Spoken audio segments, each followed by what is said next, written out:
those are so good. Politically incorrect wrestlers. Oh, those are so good. Alright. We are talking...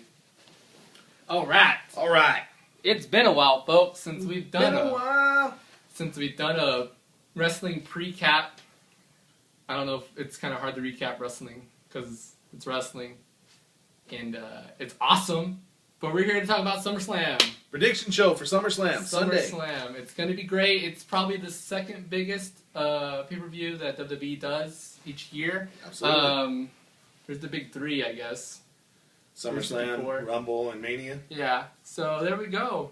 So we'll probably do another one. It probably won't be until Survivor Series. Maybe we could try and do this as a pay-per-view thing if we can. If not, yeah. Maybe if nothing else, let's try to get a recap of SummerSlam going. Yeah, there we go. Maybe, and maybe we'll see you next week after the pay-per-view. Yeah, so I didn't introduce myself because it's been a while since I've done this. It's Matt, a.k.a. Mateo83. And it's Jeremy, a.k.a. J Vader82. You may recognize us from the hit program that we put out called YCW. Absolutely. Well, you don't see our faces, but you hear our voices. You hear this jerkhole. Yeah, and I don't like Johnny Timberlake still. And by the way, I'll just give a quick update. We're having technical issues with that game.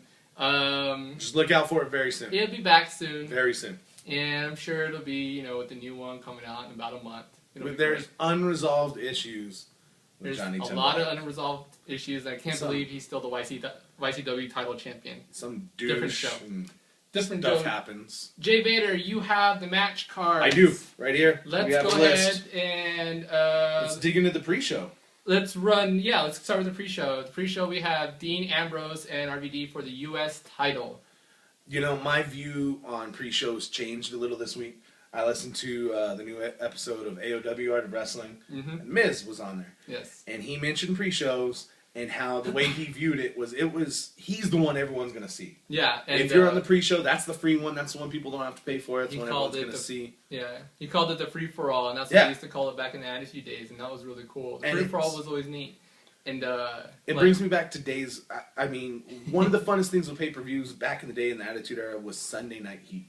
One of the funnest things for me was watching the pay-per-views was watching them blurry and scrambled. I don't know what you're talking about. We had some jerk we hung out with that got them for free because some woman he knew. One time I got it for free. And then she died and he was mad about it. It's not, yeah. He's going to hell. Yeah, you know who we're talking about. Ambrose versus RVD. Yeah. I mean, we saw it at Mania when they had the pre-match, and it was Miz and Barrett, and Miz ended up winning, and Barrett dropped the title, and he won it back the next night. I think it's going to be a heck of a match. I think Ambrose and RVD, that's a matchup I never thought I would see. Right. And it's a really cool matchup because Ambrose is, I think Ambrose is the future world or, main champion. It's kind of hard to see him as that in the Shield persona. But I think Ambrose, I don't like the way the Shield's push has been going lately. So I'm probably going to say, I wouldn't be surprised if RVD wins it. So I'm going to go RVD. And this one's kind of a toss-up for me. On one side, I don't see RVD winning it because he seems like he was a filler for the match. He was kind of tossed in there last minute. But I don't see where the Shield is going. Yeah. And I don't see, we don't even have a tag match from him on the card. There's no tag team title match. There's not at all. I see, would I like to see Ambrose win? Yes. I see RVD probably winning this match. There's also not an intercontinental championship match, so I don't know what's happening to Curtis Axel and his push. I'm sure we'll see him in the Brock Lesnar CM Punk match. I'm sure he'll make his presence known. And now, with the tag match, I almost wouldn't doubt that we see a Divas match, because the next up on our list is Natalya and Brie Bella. Now, didn't we hear Maria Menounos was supposed to be involved in this? Both Bellas. All the dirt sheets and sites were saying it was going to be Natalya and Maria Menudo or whatever, taking on Brie Bella and Eva Marie. That's kind of like a Total Divas match, which I'm kind of... Like, if it's a Total Divas, shouldn't that other girl who's a diva, like a pre-diva, shouldn't she be like Natalya's partner? Yeah, exactly. Whatever. But you looked on the site, it said Natalya versus Brie Bella at the moment. That's what they're showing at the moment. And if it's a standalone Divas match, I find it quite interesting as it being a Natalya versus Brie Bella. Now, I don't know if I should pick a winner or loser from this, because I almost have a feeling this match isn't going to make it. I think we're all losers in this match. And here's my reasoning. I love Natalya, but come on, man. We don't have a tag match leading into this. We also remember here in the Shield Monday night talking about they'll challenge any team leading into it. Mm-hmm. Now, if you're anywhere on the internet this week, we all saw the news of Titus Young coming out. No, that was Darren. I'm sorry, Darren Young, whatever. Black Cena coming out. Now, being on the internet today and looking around, he was on the Today Show, he was on TMZ, he was on anything that was posting news about anything. Yeah. Darren Young was on there. It is a shame to them right now if they do not have him on this card. Yeah, I mean... I think it's probably a high chance that we see the Shield versus primetime players. And I like the Darren Young. I like his character, Young's character. The primetime players have been one of my favorite teams, and it's kind of sad that they've kind of been pushed off to the wayside as far as tag team wrestling. Great guys, and they're both really young, and they're both gonna. I think if taken the right way, they're going to be good. I don't think they should change Darren Young's character at all. Not. He is great as a heel. Yeah, absolutely. So it's kind of hard for me to see them put in a tag match immediately as faces. I don't see them using as faces, but it's almost foolish. It's kind of crazy to not have them on the show. So we'll see. Like, they're there. I think you put him on the show, he's going to get a good heat from the crowd. If he is not on the show, I would put money on the fact that he's up in the stands in their booth. And I'm actually surprised that they haven't turned primetime players into a face a face team yet. I mean, because they were going nowhere as heels after they lost their main push. So there we go. I thought they were going face after Pancake Patterson. I guess we kind of deviated away from the match. Right. Natalya versus Brie Bella. I'm going to say Natalya wins. Yeah, if this match happens and it happens as it stands, Natalya versus Brie Bella, I see Natalya winning. Yeah, there we go. I would like to see this match happen because Natalya deserves to actually wrestle. Natalya deserves a chance. She needs to be a pay-per-view, and she's gonna whoop some butt. I think she's gonna put Brie Bella in a sharpshooter. If we get to watch that match, it's gonna be great. Good stuff. Then we have Cody Rhodes versus Damian Sandow, which I'm really happy about. This is one of the matches I'm really excited to see. Absolutely. These are two guys I've been really behind lately, like the last probably year. I mean, ever since Sandow came out, immediately he was a favorite of mine. Yep. The whole persona. Yep. Old school wrestler, like the whole attitude. Yep. I mean, he's great. I think it's a great match. I don't think Rhodes is going to win. I think Sandow's going to come out on top because I think he needs to come out. He needs to come out like on top. He's been losing matches pretty much since he won Money in the Bank. I think he won one match and that was that. Yeah. But I think Sandow wins, underhanded ways. But I think smart guy Sandow gets the win. Yeah, I see Sandow winning this too. I think shame that this match should have been for the briefcase. Mm-hmm. And there should have been something there to build this up a little bit bigger. Now, this is one of the best matches on the card. Yeah. Just a little bit of flair to add to it to get some more fans behind incentive. It. Of course, there's marks like us that are going to love it. Yeah. More incentive to watch the match, and hopefully it's like a good 10, 15-minute match. This will be a good match, and it doesn't end here. There's no way that this feud ends with this match. This is a beginning. This is a precursor. I mean, Sandow cashes in on whoever gets the belt. This is going to be a feud we see for the belt. It's going to be cool. Absolutely. I think Rhodes and Sandow are definitely getting that push for the World Heavyweight Championship. And that picture needs to shift over from like the Del Rio and Sheamus and who are always holding the belt. Like the younger guys, this is a belt that's going to be like the new Intercontinental Championship. Yeah, exactly. The IC belt is lost. Pretty much it's pretty much like the Light Heavyweight Championship, back in the Attitude days. They're not treating it the way they showed it and people kind of cared and then they stopped caring. The World Heavyweight Championship's new IC belts. It's a nice secondary belt and it means a lot. So I think this new class of younger guys who win the belts I think they're gonna do a pretty good job. That moves us on to a mixed tag match that just confuses me. Dolph Ziggler and Caitlyn versus Big E and AJ. Dolphlin and Big E going against Big E and Dolphlin, AJ. Huh? Dolphlin. That's what I saw on the interwebs. Now this match, you could have left Caitlyn and AJ out of this and made them their own match to me. That's what I would have watched it again. I would rather have seen Big E. I would have watched that match for the 8th time over and over because it's Caitlyn and AJ. Yeah. And who's going to say no to that? But after the build-up that we had for Big E and Dolph, to have them basically come to a head on Raw and SmackDown and see them actually in singles matches against each other, I'm scratching my head. Is this the way to solve this feud? No, absolutely not. Let's throw them together. Let's throw these two feuds that were kind of separate, and now they're together, and it doesn't really make any sense to me why they would throw them together. The sad thing is every person in this match extremely talented. Yeah. And they could all put on a good match. Yeah. this will be. Prove me wrong. Yeah. But this could be the most boring match of the night. I think Caitlin's great. I know a lot of people don't like her. She is very green. She's still coming up. Yeah. She's not as gifted as AJ is. Like AJ, like lives and breathes WWE and wrestling. So she definitely, as far as skill wise, is way better. But I see this as a big. This is a win going to Dolph and Caitlin. I don't see Big E and AJ.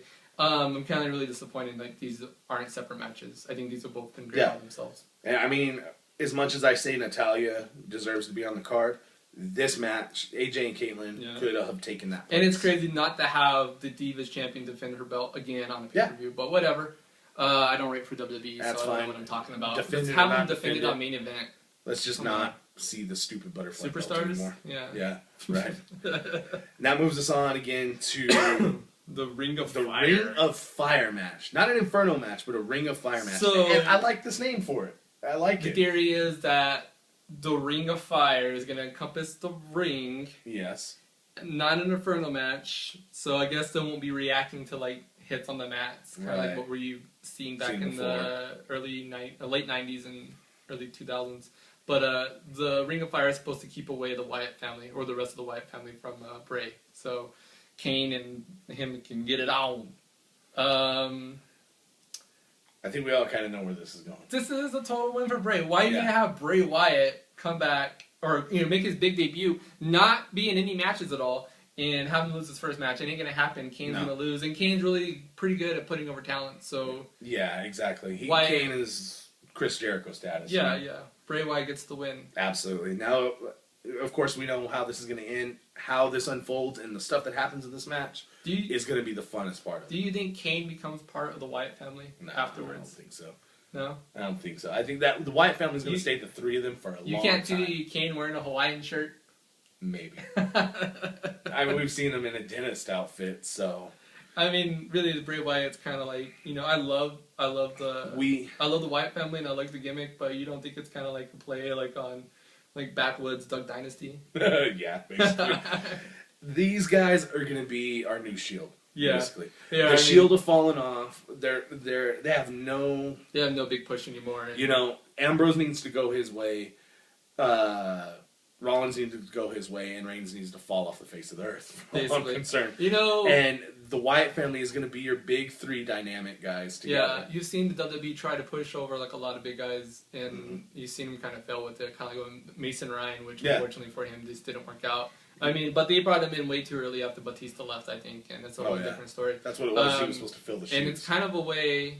I think it's we're kind of getting back into this like not average looking guy, but like the smaller talents are kind of taking over, which I think is pretty cool.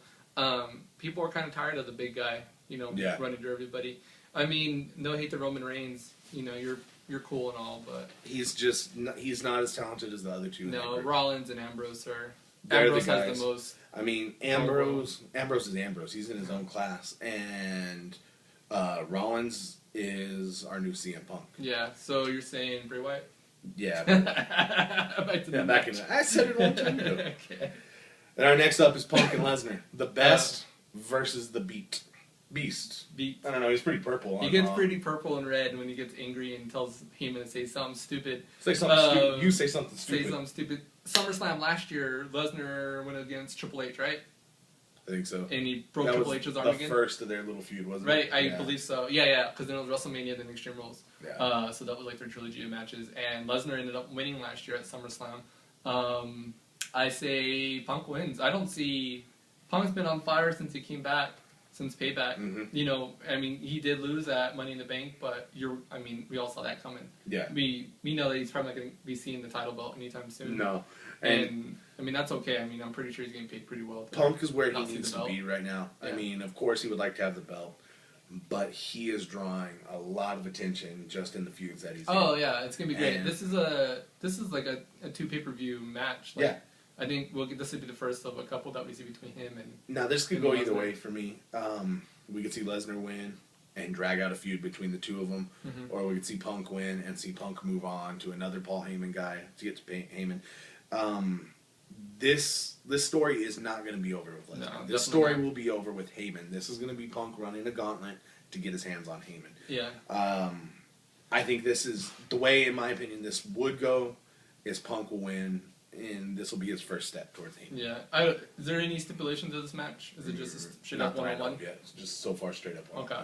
So maybe, well, I do foresee Curtis Axel making his appearance. So. Yeah, Axel will have some sort of role in this somehow. Okay. Then we got Del Rio taking on Christian for the WHC belt, the big gold belt. The big gold belt.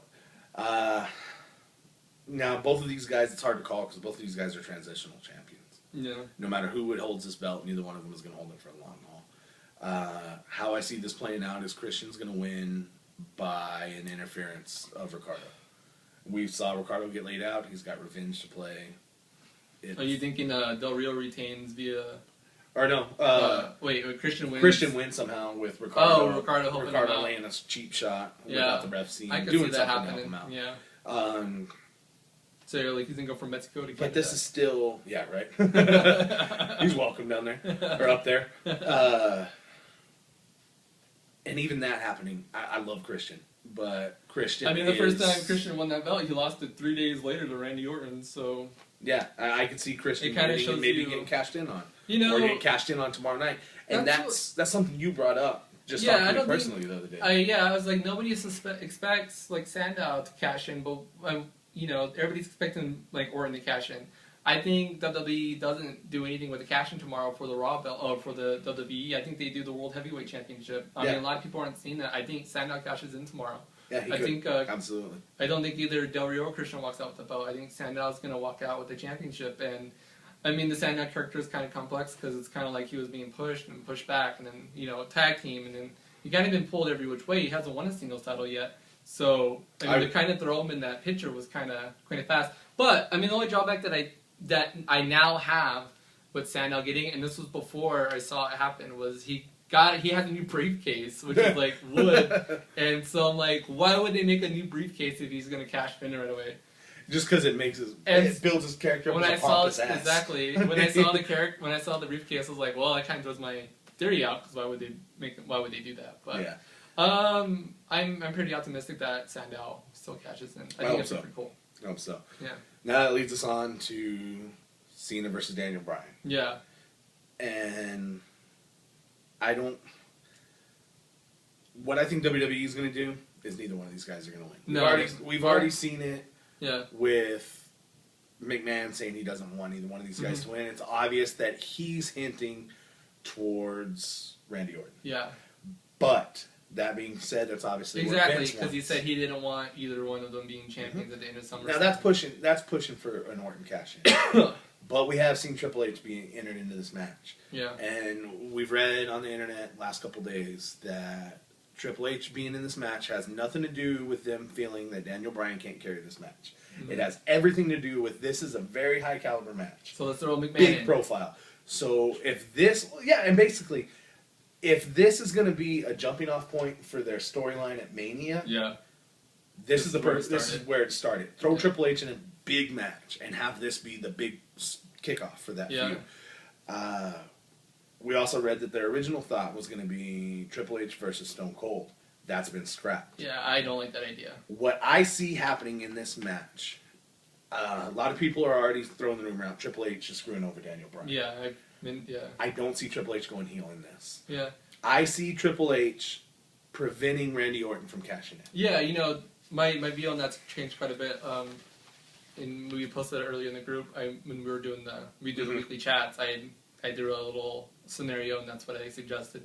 But now with the whole idea of Triple H versus McMahon for Battle of the Company at the big WrestleMania 30, which I'm sure is going to happen because it's WrestleMania 30. Yeah. It's going to be one of the biggest ones we've seen. Yeah, if that's going to be the case, yeah, I agree. I see Triple H calling it down the line. Actually, I don't see anybody getting screwed over. I think Triple H was a special referee 2 years ago at a SummerSlam between Cena and CM Punk, and he called it down the line. Much less he blew the call though at the end of the show. Yeah, and then we saw a cash in.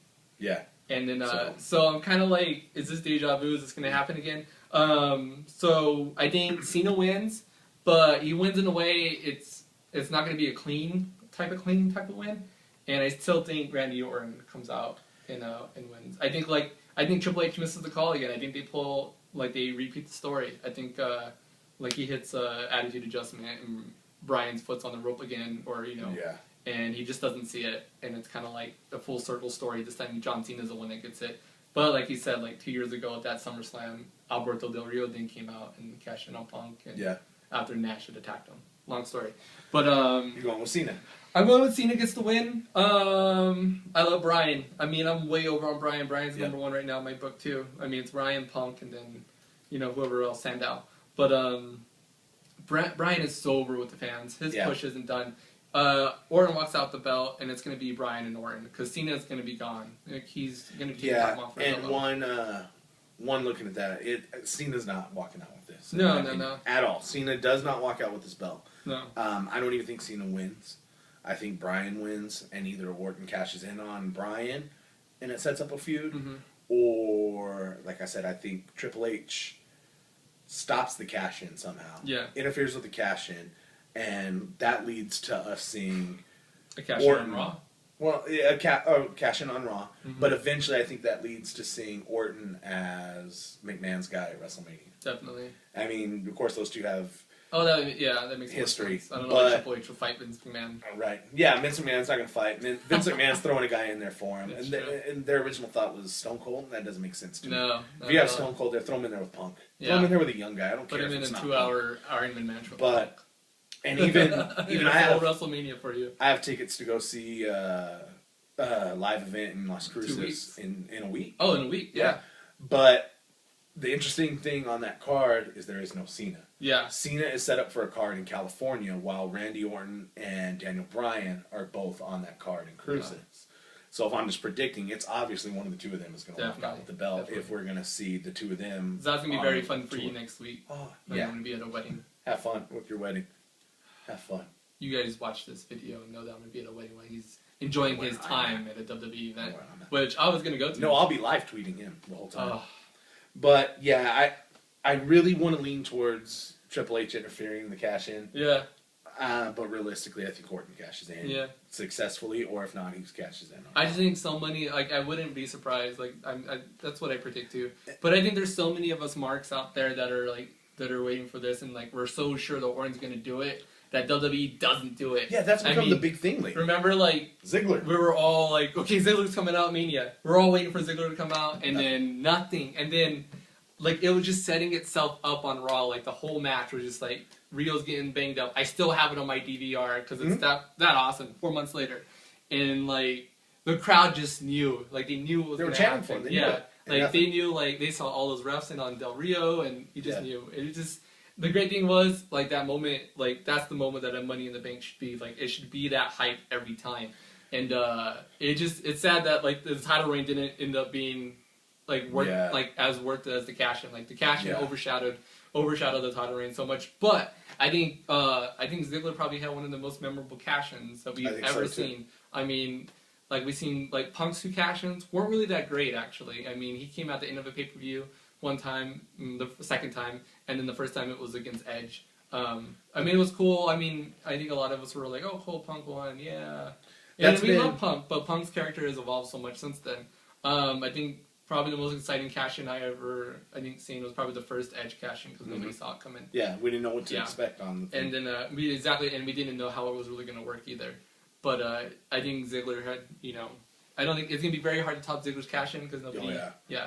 So, we'll see. I mean, WWE has kind of dug themselves and set this new precedence for the night after pay-per-views. Yeah. Whether it's a cash-in or a wrestler returning or a heel turn, face turn the night after.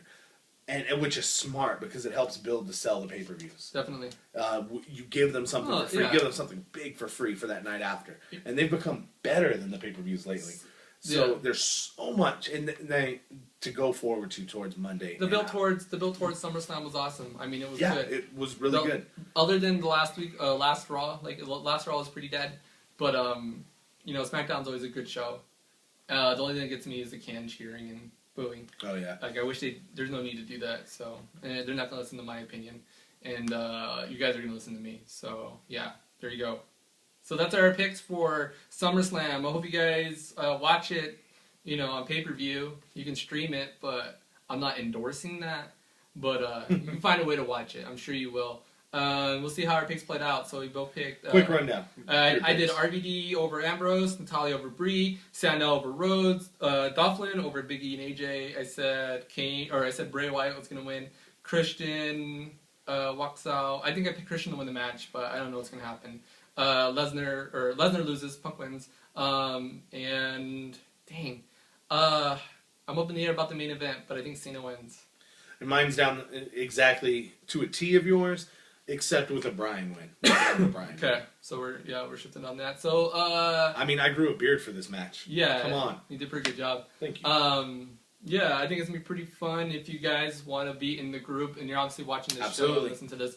Join the group on Facebook. I'll put it in the link in the thing below here. We like the live tweet during Raw and the pay-per-views, so you're more than free to welcome. Fun discussions. I mean, not all of us can ever be in the same room to watch Raw. Yeah. So this is a great outlet for us to talk and give our comments, be smartasses about the show. Yeah. It's just great. So yeah. SummerSlam should be fun. Make sure to follow each one of us on Twitter. JVader82. Mateo83. Make sure to follow Full Nelson Games. Full Nelson Games. YCW will be back. So very soon. It'll be awesome. I can't wait. Once again, yeah, JVader82. Mateo83. Signing off. SummerSlam Precap. See you guys soon. Maybe later. I don't know. I don't know how to end this. End it. See you next week. Say something stupid. Let's do it. Say something stupid. Stupid.